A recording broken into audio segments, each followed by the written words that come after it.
एक समय था जब रोम का साम्राज्य बहुत अधिक फैला हुआ था।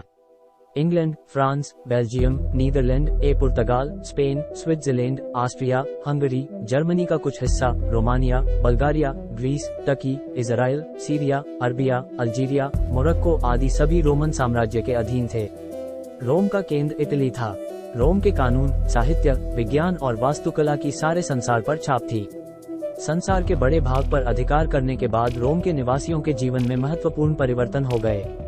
रोम का समाज इस समय 4 भागों में बंट गया। बड़े घराने के लोगों के पास जमींदारियां थीं तथा वे ऊंचे पदों पर नियुक्त थे।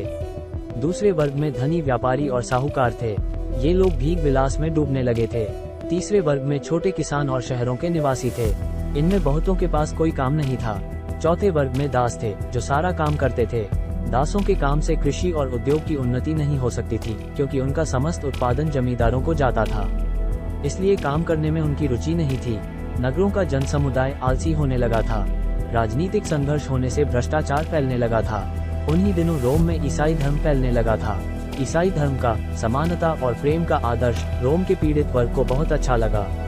कॉन्स्टेंटीन प्रथम सम्राट था, जिसने 4वीं शताब्दी में ईसाइयों को गिरजाघर बनाने और छिपकर पूजा करने के बजाय खुले तौर पर पूजा करने का अधिकार दे दिया। इन्हीं दिनों रोम के साम्राज्य पर उत्तरी हमलावरों ने आक्रमण कर दिया। इन हमलावरों में जर्मन कबीलों के विसिगात, विजिगोथ, फ्रैंक आदि मुख्य थे।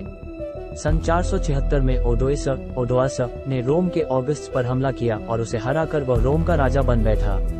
इसके बाद रोम के साम्राज्य का पतन हो गया, लेकिन पतन के बावजूद भी रोम ने आज के संसार को साहित्य और विज्ञान के क्षेत्र में बड़ा ही योगदान दिया। और ऐसे अमेजिंग वीडियो को देखने के लिए मेरे YouTube चैनल को सब्सक्राइब जरूर करें। Thanks for watching.